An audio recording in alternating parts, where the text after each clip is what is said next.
अस्सलामुअलैकुम। आज हम एक ऐसे मौजू पर बात कर रहे हैं जो हम सबके घरों में पेश आता है, यानी पुराने जूतों का क्या किया जाए। ये एक ऐसा सवाल है जो अक्सर हमें सोच में डाल देता है ना? अक्सर ऐसा होता है ना कि घर के किसी कोने में पुराने जूतों का एक ढेर लगना शुरू हो जाता है। कुछ घिस जाते हैं, कुछ का फैशन पुराना हो जाता है।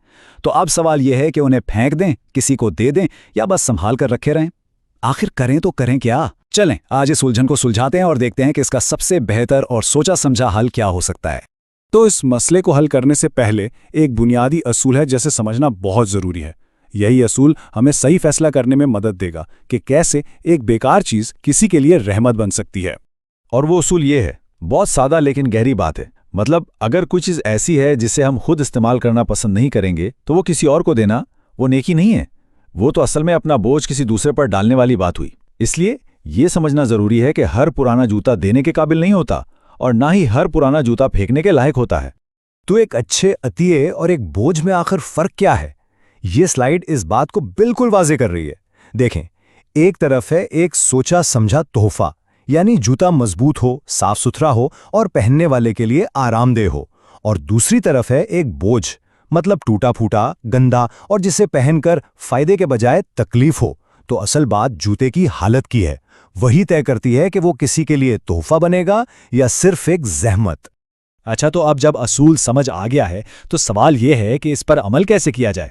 चलें अब कैसे की तरफ आते हैं। यहाँ एक बहुत ही आसान सादा सा 3 कैटेगरी सिस्टम है। इससे जूतों को छांटना बहुत बहुत आसान हो जाएगा।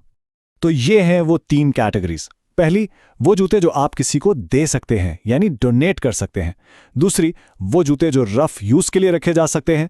और तीसरी, वो जूते जिन्हें रिसाइकल या फिर जाया करना है। बस इस सादा से सिस्टम से फैसला करना बिल्कुल आसान हो जाता है। तो सबसे पहले बात करते हैं कैटेगरी नंबर 1 की, कौन से जूते अतिया करने के काबिल हैं।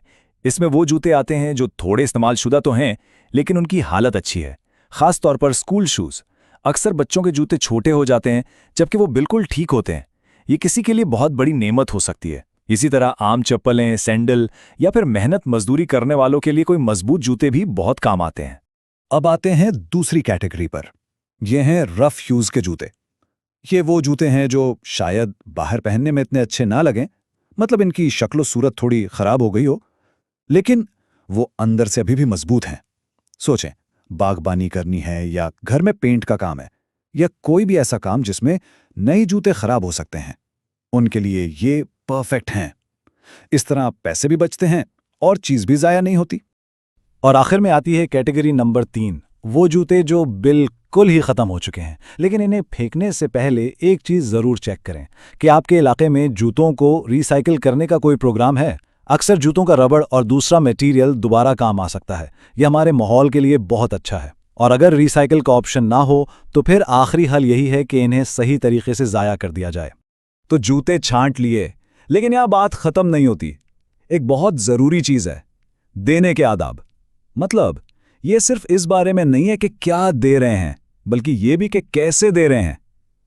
एहतराम इस पूरे मामले में सबसे अहम है। तो जब आपने अतिया करने का फैसला कर लिया तो ये कुछ छोटे छोटे कदम हैं जिनका ख्याल रखना चाहिए। पहले तो उन्हें अच्छी तरह साफ कर लें, अगर धोने वाले हैं तो धो लें। फिर अंदर से जरासीम का स्प्रे करके धूप में सुखा लें। उसके बाद तस में बांध दें और जोड़े को एक साथ रखें ताकि अलग ना हो जाए। और आखिर में किसी साफ से बैग या डब्बे में पैक कर दें। ये सिर्फ सफाई नहीं है, ये असल में अगले इंसान की सेहत और इज्जत नफ्स का ख्याल रखना है। और ये बात बिल्कुल सच है, हर इंसान इज्जत का लायक है। अक्सर ये सोचा जाता है कि चलो घर के मुलाजिम को दे देते हैं या चौकीदार को, वो तो ले ही लेंगे। लेकिन ये रवैया ठीक नहीं है। किसी को ऐसी चीज देना जो बिल्कुल खराब हो, ये खिदमत नहीं होती। अगर देना ही है तो ऐसी चीज दें जो वाकई उनके काम आए और उन्हें पहनकर अच्छा महसूस हो। अच्छा, तो अब तक हमने जो कुछ भी बात की, चलें इसे एक बिल्कुल सादा आसान से फॉर्मूले में डाल देते हैं। ये एक ऐसी चीज है जो फौरन फैसला करने में मदद देगी।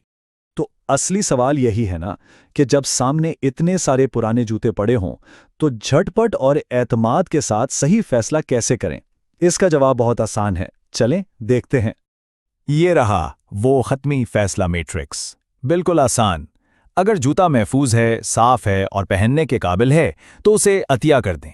अगर पहनने के काबिल नहीं लेकिन उसका मटीरियल अभी भी मजबूत है तो उसे रफ इस्तेमाल के लिए रख लें या रिसाइकिल कर दें।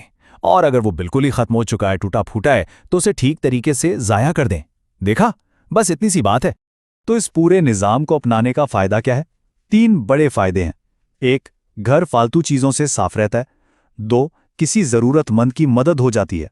और 3, हम अपने माहौल को भी बचाते हैं। मतलब हर तरफ फ़ायदा ही फ़ायदा है। तो आखिर में ये सवाल अपने आप से ज़रूर पूछें, जो पुराना जूता घर में पड़ा है वो किसी का बोझ बनेगा या किसी का सहारा? ये एक छोटा सा फैसला है, लेकिन इसका असर बहुत बड़ा हो सकता है, और ये इंतखाब हमारे अपने हाथ में है।